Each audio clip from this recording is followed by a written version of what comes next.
Greetings. In a previous episode, I showed you how to get text into iBooks Author by copying and pasting that text into your book.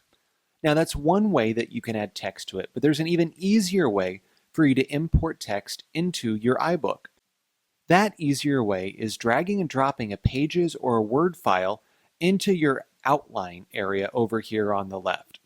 Now I happen to have a Word document here, and that's the sample1.docx. I can take that, drag it over underneath Chapter 2, and let go, and it gives me an option of what I'd like to do. Now on this one, I think it's going to be a new section. I want to preserve my document paragraph styles. So any formatting that I've done in Word, a heading 1 or a section header is going to be preserved. I click Choose, and then it's going to import that text for me. And I can see here, it'll pop up a few warnings about some fonts that aren't supported. I can go ahead and clear that. But now if I look, I can see here that it's imported Chapter 1, Introduction, and it's actually gone through the entire document and imported that all as one section. It kept, if I did an insert page break, it split that off into a separate page. However, you'll notice that over here, this is all one section. But in my writing, I have multiple sections in it where, this one I happen to have, let me zoom in a little bit here, Chapter 3, Conceptual Framework and Methodology. That really should be more of its own section rather than clumped in under this whole Section 2 sample. Now I could go through and do that by hand and cut that out and paste that into a new section here in the document. However, there's an easier way, and I'm going to show you that way right now. One of the things you'll realize with iBooks Author is the more preparation you can do before you bring the text into the actual iBooks Author application, the better off you're going to be. That means collecting all of your images into a folder so you can drag and drop those in, assembling the videos that you're going to use, and doing a little bit of work with the text is going to go a long way to making it easier to create a great looking book. So let me open up that file up one more time. All right, so now that that file is open, I can scroll through here, and there's some different areas where I want to have new sections. The first new section I want is here with Chapter 1. Now, to have iBooks Author know that it should create a new section, we need to come up here to the Insert menu in Word and go to Break, and then choose Section Break, Next Page. I'm going to click that, and you notice it'll move this down to a new page if it wasn't already. Now let me go to the second part that I want. So here's Chapter 2. I want this to be its own section, so I'm going to go to Insert, Break, and then Section Break, Next Page. And it'll do that for that. Now let me go down here to Chapter 3. All right, and I'm going to come up once again and go to Insert, Break, Section Break, Next Page. And now I'm going to save this, and let's see what happens now when I drag that over. All right, so I'm back here. I'm going to drag this new sample 1 file over into iBooks Author. I'm going to do the same thing I did last time by choosing section. I'm going to leave this preserve paragraph styles selected. I'm going to hit choose. And now you'll notice that each one of those new chapters that I had is now its own section, which makes it really handy. So I have my introduction. I have Chapter 1 as its own section. I have Chapter 2 as its own section. And I have Chapter 3 as its own section. So really, a little bit of prep time in utilizing Microsoft Word's Insert Break, Section Break, Next Page feature will allow me to prepare my document so that when I drag it into iBooks Author, a lot of the work that I need to do is actually done for me. So that's just a little quick hint. Now it's going to work very similarly in Pages, only the menu item that you're looking for here is Insert Section Break. and that's going to go ahead and divvy that up on a new page. And then when I drag this Pages document over, it'll create those sections automatically for me. Thank you. Greetings. Today I'm going to show you a quick, easy, and best of all, free way for you to generate QR codes for documents that you upload online. Now, throughout this, I'm going to refer to QR codes. And if you want to learn more about what a QR code is, if you go to the Area 66 webpage and just search for QR code, it'll pop you up with an example of how Melody Rice of Rockbrook Elementary is using QR codes in her class, as well as a QR code basics page. And you can go here, this QR code introduction and basic, to learn more about what a QR code is and see some classroom examples of how you might use QR codes. The quick version is a QR code is simply an image like the one you see here that can be scanned by a smartphone or a computer or an iPad, and then it converts that code into a text. And that text is most often a web link that takes that user then to a website.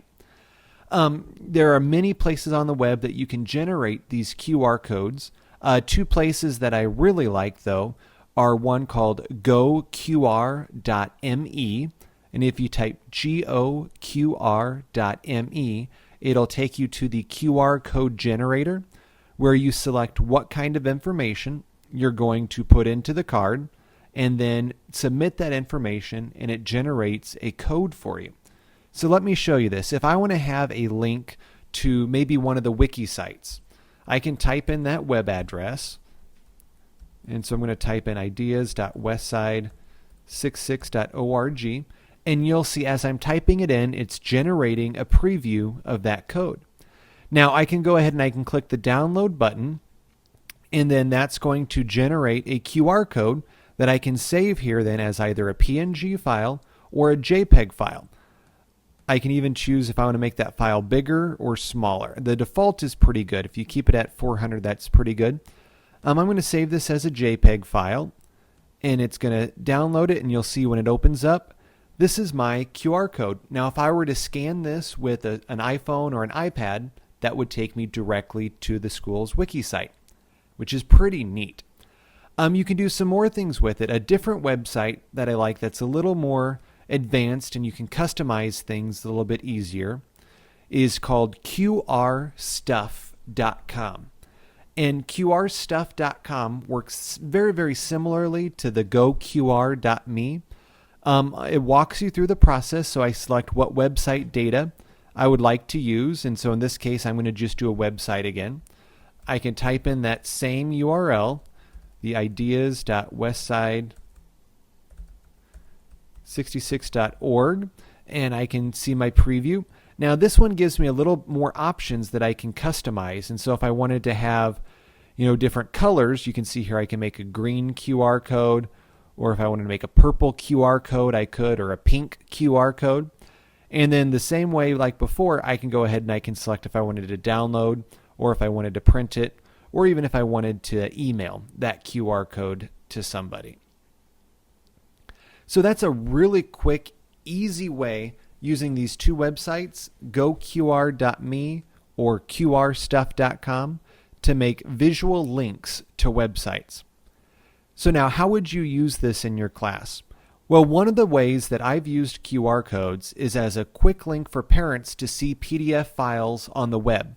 So if you're sending home a newsletter and you want to have a link to a website, but maybe that web link is too long to remember to type in, you can generate a QR code, and then the parents or even students can take their phones, scan a picture of that image, and then it'll take them right to that page. So let me show you how that works. I'm going to go to the Wiki server. In this case, I'm going to go to ideas.westside66.org, and I'm going to log in. All right, on these wikis, I can go ahead and come up here and click the plus button, and I can select Upload File. Usually when you're doing a wiki page, you add a new page, but in this case, I just have one document that I want to share with everybody. And so I'm going to click Upload File to the Practice Wiki, and I'm going to search for that file. So now I notice here on my desktop, I have one that says Sample QR Code Lesson. I'm going to open that up, and I'm going to upload that to the wiki. Now, once it finishes uploading, it's going to take me to the web page that's going to view that PDF right there. And now you can see that I can see the PDF that's right here, and this is what the user will see. If I wanted to share this or make a QR code out of it, what I'm going to do is I'm going to copy the URL there. So I'm going to go to Edit, Copy. I'm going to come back over here to my goqr.me page. I'm going to select the type of URL, and I'm going to paste that web address in there. Now notice I have my preview over here. I can click Download, save that as a JPEG, and now when it opens up, this QR code link is going to take me directly to this page, and then I can click and I can preview to make that bigger. So if I was going to go and say have a newsletter home, I could generate a QR code and that would take me to this PDF page. Or if I was doing a lesson and I was maybe posting some hints or the answers to a practice problem online, I could upload those as a PDF, and then on the worksheet that I gave the students, embed these QR codes next to each question. And then after the student worked out the problem, they could scan the QR code and it would take them to this web page that the answers would be located at, so they could check their work even from home. So those are just a couple of ways that you could use QR codes in your class. Many more are listed on the Area 66 page under the QR codes basic document. And you'll see there's some links to the QR code generators, as well as a link to that sample lesson plan if you want some ideas. A special shout out for this idea goes to Jeff Ingram of ESU3, who's done a lot of work with QR codes and made that sample lesson for us. Thank you, Jeff.